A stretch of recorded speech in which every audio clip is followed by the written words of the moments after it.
Hello, I'm Robert Yule, and this is the sixth talk in my series on being a good steward of God's kingdom, as mentioned in Genesis 1:26. Today, we're going to be talking about not being trapped in a narrative. And before we get to that, though, I would like to summarize and review what we covered last week. So last week, we talked about how to sell an idea. And so I'm going to share a few stories about selling an idea. And so, and the power of doing that. And hopefully you'll pick up a couple clues about the process that one goes through when trying to sell an idea to a bunch of people, especially an idea if they've never thought of before. I mentioned the idea last week, which was this thought that all California jobs are green jobs. So I want to show you a true story of what happened with that. Um, I was part of an organization that advocates for the open market in electricity in the state of California, where we can buy the power the way we want to. We can get it at the level of carbon content that we want to meet our company's needs. And we can save quite a bit of money at doing it this way because we are much more efficient at purchasing energy than the large public utilities are. I may talk about that at a later date. So I got invited to participate in some lobbying in the state of California at the Capitol in Sacramento for better energy policy. They were looking for representatives from consumers to do that. And this was run by a professional lobbyist who advocated for energy policy in the state. So I show up, and there's about 20 of us. They've gathered together. We're going to be meeting with our state assemblymen and state senators, and a small group of them are actually going to meet with the governor's office. I was not part of that group. We had a woman, I believe she was a state senator, come in, and she discussed with us the current status of legislation for opening the market further. We were capped on how much energy we could purchase on the open market. We've been advocating to get the cap lifted up so that more people could participate in the benefits of buying energy directly. It wasn't particularly good news. Typical lobbying, if you've never done that, is you need to have a short introduction of who you are and why you're there. You've got 15 to 30 seconds. It needs to be short and simple. And so when she was done sharing, she went around the room and asked each of us to introduce herself. So they went around the room, everyone introducing themselves. Hi, I'm so and so. I'm representing a major food chain in the state of California and other types of activities and organizations. Some are like schools, some are businesses. When she got to me, I said, Hi, my name's Robert Yule. I work for a major telecom company that is home based in the state of California. And I think all California jobs are green jobs. Well, that was short and sweet and to the point. And of course, as you would hope, it generated a question. What do you mean?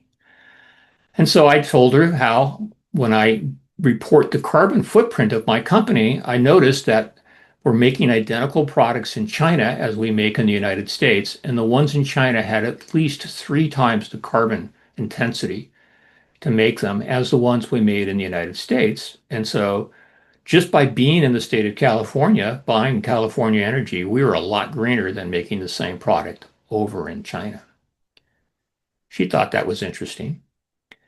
At the end of that, we were getting our assignments and schedules to meet with the various state assemblymen and senators. And the chief lobbyist came over to me and said, We'd like to make a change. Would you be willing to meet with the governor's office? I said, Sure, I don't mind. And so off we went. We were meeting with Governor Brown's chief of staff and a young man who was her energy manager. He was not a happy camper. He did not want to be there. He was not interested in lobbyists, but it goes with the job. The chief lobbyist arranged things so that I would be the last person to share. And so, again, we have about 15 minutes total, a max with the chief of staff. She points to the first person on her left and says, Who are you? Why are you here? And they went around the room sharing. got to me, and I said, "Hi, I'm Robert Ewell. I'm with a major telecom company, and I think all California jobs are green jobs." At which point, the energy manager woke up and said, "What did you say?" He then proceeded to interview me about why that was true. How did I know that? And, I said, well, it's two-thirds, but frankly, my sites in China use more energy to make the same product. So it's actually 85% less carbon content if we make the product in there. He says, why is that? Well, there's the right way, the wrong way, and the Chinese way. And they were not interested in innovative American energy saving projects. And I couldn't get them to reduce their energy consumption down to the same amount we were using in the States. So you had the cultural problems. That was what that issue is. So technology, cultural, and of course, they're burning coal to make their electricity. He interviewed me for almost 45 minutes. When we got done, he had one more question. He says, so what policies are you advocating for? What do you recommend the state of California do? Oh, is it tempting to become a brilliant idiot at this point and answer that question? But I frankly don't know what they should do.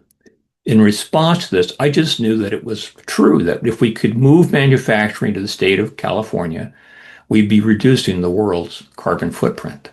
Good thing to do. And so I said, I don't know. You have people who come into your office every week advocating for ways to make it easier to manufacture in the state of California. I would pick the best of those and do those.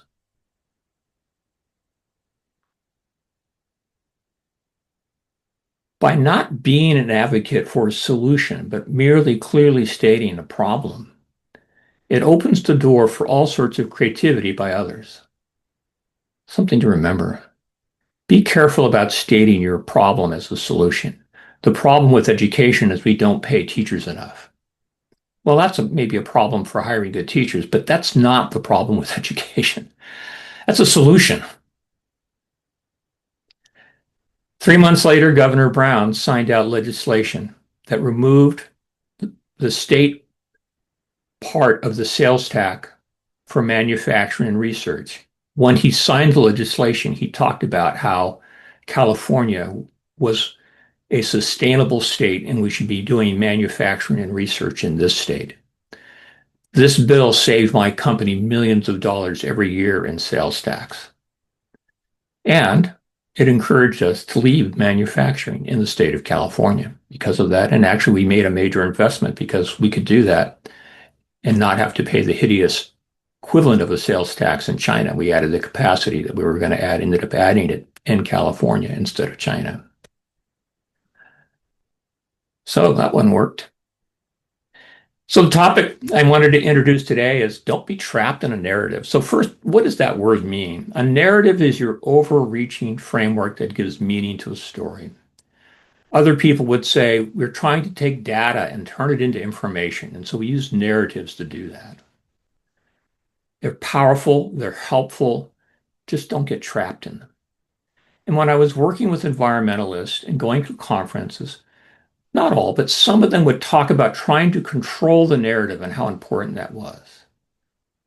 And that thought of controlling the narrative is if I could change truth,